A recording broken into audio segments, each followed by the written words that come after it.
We're here, Gold and Black Live. Tom Dienhart in the middle, Brian Neubert on the far right side. You can tell because you could read that. So we're glad to have you on. And a little bit earlier show today, our special guest at 2:10 will be Jason Biedekofer, Purdue's Deputy Athletic Director. Jason was in at Chrysler Arena last night, the Boilermakers. Chrysler Center. I'm too old. You're right. Chrysler Center. And it doesn't have a sponsor's name on it, right? It's just Chrysler Center. My GPS thought it was Chrysler, the auto company, so that doesn't count though. So. Yeah, you're right. You can end up in Detroit doing that. So, Brian, I'll ask you because you're just had a lot of sleep and all that, and came back all refreshed after a 4.5-hour ride back from Ann Arbor last night. I guess you stayed in Coldwater, the Holiday Inn Express. So The water was cold. What the water was? The water cold. was indeed cold in Coldwater. Just reactions after what was a very it was a good game to watch, certainly, if you didn't care who won, I suppose. But Purdue certainly had an opportunity to get a road victory, but played and did some good things. And Travion Williams, unbelievable. But your reflections. Yeah, well, I thought, first of all, obviously, Purdue should be very disappointed that it didn't go its way when it played well enough to win and had every opportunity to win on the road against a ranked opponent with some really good seniors. But they showed they're capable of winning that kind of game. Whereas 5 days earlier, you wondered if Purdue could beat anybody on the road other than like Northwestern, based off the way they played at Illinois, based on the way they played in the second half at Marquette, based on the way just kind of in general they've played on the road. Nebraska being the second most egregious example. But they showed last night that they could compete. And when I say they could compete, I don't mean they were good enough to be on the same floor with a team on somebody else's home floor, but they showed fight, they showed toughness, they showed all those intangibles that coaches talk about, that Matt Painter's talked about often in a variety of different contexts this season. So I think that's probably encouraging news in defeat, at least, that Purdue showed a little bit more of what it's made of. Now you just have to put yourself in that position a couple more times this season and be a little bit better at the end than Purdue was. Purdue's going to have to win these kinds of games to get in the tournament, to do something with this season meaningful, whether that's the tournament, whether that's being in the Big Ten race toward the end. And this is how last season turned. Purdue won that overtime game at Wisconsin. Later, Purdue won at Ohio State, 2 really close games on the road. Purdue just put itself in a position to do that and just didn't quite get it done. But the fact they showed they can put themselves in that position against a pretty good opponent on their home floor certainly seems to suggest that Purdue can win those sorts of games moving forward. Yeah. I mean, where does Travion Williams' performance stack up in your years of watching Purdue basketball, Brian? I mean, 36 points, over 20 rebounds, no turnovers, too. No turnovers. That's incredible. And in the middle of an unbelievable night, he makes that pass to Jihad Proctor in the corner for what could have been the 4-point play. That was a huge shot. At the time, I think Michigan had gotten within 1, was threatening to make a run. Purdue makes a 3, pushes it back to 4. That's the right basketball play, too. It's not just that he was productive. It's that he played smart. He took care of the basketball. He made the right plays. But in terms of, I guess, historical context, however you want to put it, I was kind of going through my memory bank last night. It's pretty feeble at my age. I was thinking of really good performances by big guys on the road. A.J. Hammons had an unbelievable game at Nebraska. I think the first time Purdue went out there, A.J. Hammons a year later didn't remember that game. When I asked him about it, that sort of classic A.J. Hammons. Swanigan at Michigan State was probably the single best performance I've seen from a Purdue player in a game. I know Carson Edwards had 40 a couple times, but in the context of what was going on that night, he was public enemy number 1 in that arena. That stands out. Juwan Johnson had some huge games. I think the Virginia Tech game was one of them. Isaac Haas at Marquette, his junior year. But it was certainly right up there. I mean, that was a good big guy he was playing against, too, in John Teske. Purdue was giving him every touch he could handle. He was carrying Purdue on his back as a sophomore, as a true sophomore, a guy who, has shown glimpses of being really good. But, consistency and, some things like that have been a little bit fleeting for him. For him to have that sort of game on the road on a national stage, if this represents him emerging into something even better than he's been, something even more consistent than he's been, Purdue's really onto something. You know, 36 points, 20 rebounds, the most since Bob Ford, who used to be the general manager of the studio that we're in here at WLFI, but that way back against Minnesota and in 1971. And I don't know, Swanigan had a 28 and 20. I forget a couple of them. Yeah, but Remember, he had a I know couple 20-rebound games. Yeah, he had a couple 20 rebound games, and I think he had a 20 and 20, and I think he might have had a 28 and 20. Well, no, he had I the think 20-20 against Minnesota, I believe, Yeah. and they lost. Yeah. I can't remember if he had another 20 and 20. Yeah, But and- he had double-doubles like every game. Yeah, and extremely impressive. So what were your thoughts when Williams throws in that three? This is Purdue's night. Yeah. You know, it just felt like, hey, that's how Purdue's lost some games before. Yeah. Somebody pulls a shot out of his you-know-what at Yeah. the worst possible time, Ohio State. Yeah. But it just felt like Purdue's night because that was a broken possession. That was a stalled possession. Isaiah Thompson just gives the ball up because he had to throw the ball to somebody because he was going nowhere. And the guy who's made 1 3 in his career, this year. and it didn't matter at all. Yeah. It was a rimmed in, whatever it was, 3 at the end of Butler when, you know, obviously you've lost just tidying up the score at the buzzer. It just felt like, hey, this is Purdue's night. Yeah. And then a short time later, Aaron Wheeler has a 3 go halfway down that would have put you up 3 with 1:53 left to play. And, you know, perhaps it wasn't Purdue's night. Yeah, that was you know, they go back, they'll watch it, and Tom and I watched it on TV, but his phone, I'm not saying he needs to be shooting more of them, but he kind of actually shot a better shot. It wasn't just one of those. He had some form to it. Dang thing went in. I mean, it was impressive from that standpoint. He practices that shot. I mean, I don't know if maybe it's always the best use of his time, but he's a big behind-the-back dribbler. He's a big ball-handling drill. He's a big mixtape type of guy. He's a big trick shot kind of guy. Yeah. In fact, when he had the half-court jumper to beat Minnesota at the end of regulation, Yeah. he practices that. He lives for that moment. But he absolutely, positively practices his three-point shooting. As Eric Hunter put it so well after the game, I don't know if that's a during practice shot, but that's a before practice shot, and that's an after practice shot for him. And he's absolutely right. He does practice that stuff. Yeah, it kind of showed there in that moment. I thought, and we talked about, Tom and I were talking about this earlier today, that about his best shot was that step back, though. That was a shot I had not The little seen. short jumper. Yeah, that was maybe a 12-footer. Yeah.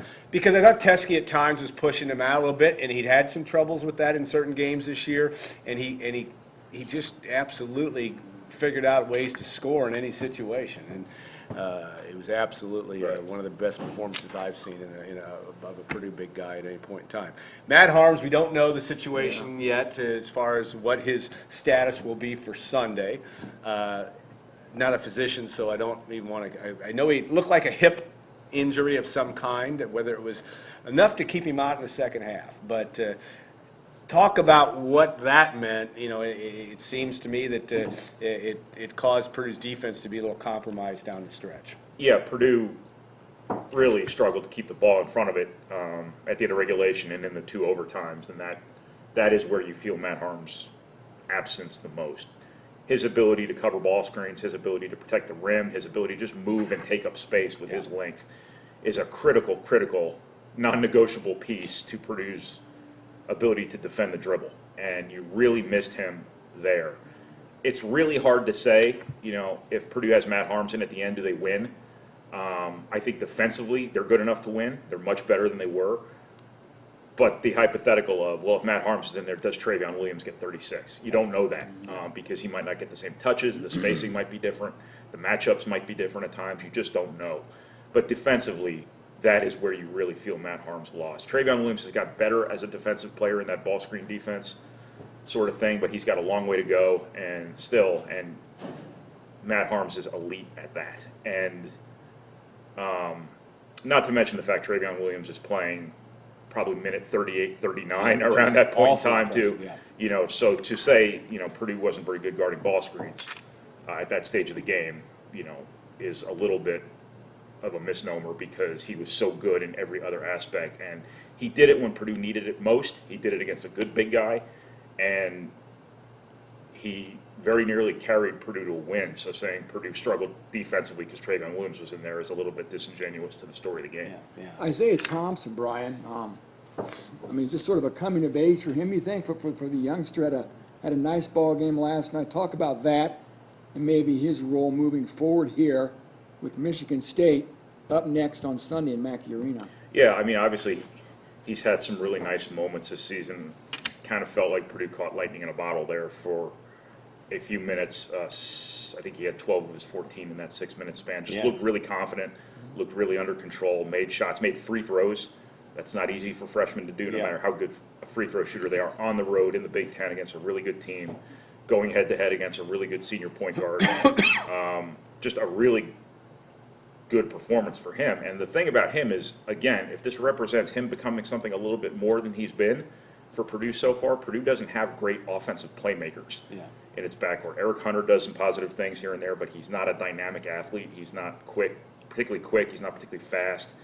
Sasha Stefanovic is a shooter, not a playmaker. Nogel Eastern is a forward who just happens to be listed as a guard, basically. Dribbles the ball up, gets Purdue into offense, and then goes and plays forward.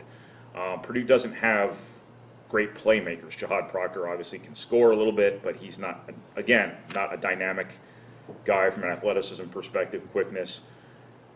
Isaiah Thompson's one of a kind on this roster in terms of speed, quickness, the ability to shoot the ball on the move. Well, Sasha Stefanovic can shoot on the move, but in terms of point guard capable players, Isaiah Thompson's one of a kind on this roster in that sense. He can really give Purdue another really valuable dimension offensively if he can take what he did in those first 6 minutes against Michigan and make that closer to his normal than it's been so far. Yeah, you've seen him play a lot in high school. I know he played a lot of zone at Zionsville. Yeah. Has he been better defensively than you had anticipated? Yeah. Because I think he's pretty good. Not just because he only played zone in high school, but because he's not the biggest, strongest guy in the world, and sometimes those guys get picked on. Yeah.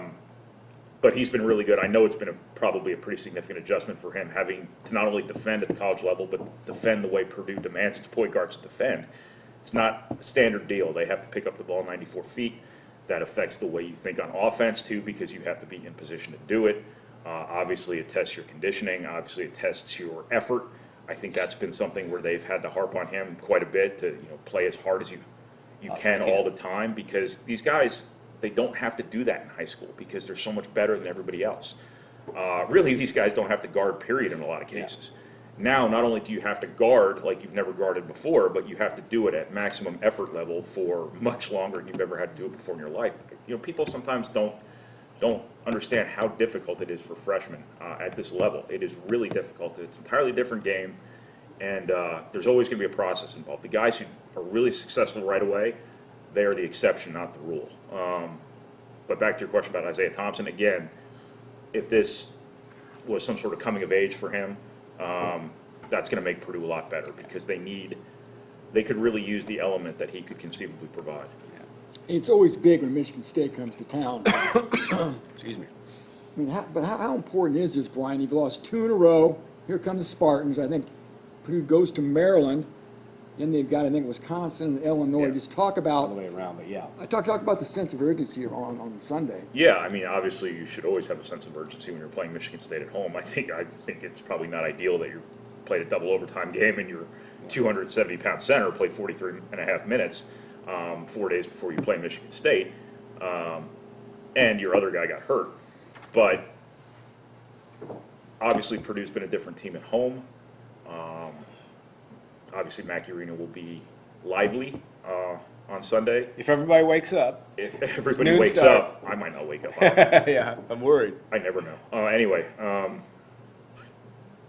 it should be a pretty significant sense of urgency, obviously. Purdue, there's lots of basketball left to be played here, Yeah. but Purdue's got to make a move at some point. And there's no better time than the present. You got Michigan State at home. You got Maryland on the road. These are the kind of games you need to win, again, to do with this season what you want to do with this season. And having this game at home, your only meeting of the year in the regular season with the Spartans, is kind of a golden opportunity. You should have every reason to feel good about yourself right now, the way you just competed on the road against Michigan. the arena will make you something a little bit more than what you are typically. That's what the effect Mackey Arena can have.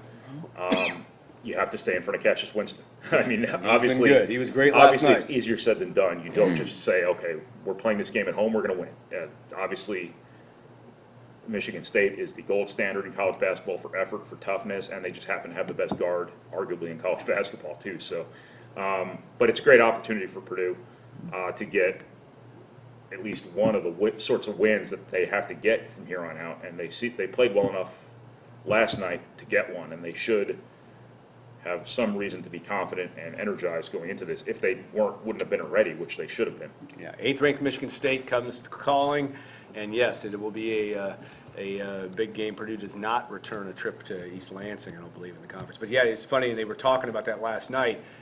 And of course, every team in the Big Ten is kind of that in the boat. Next 16 games, Purdue plays 15 teams in the top 50 in the ratings, and that's just the way that the Big Ten is. So, all right, we're going to take a 2-minute break, and we'll turn our subject to a little more football, a little football recruiting, a little football talk.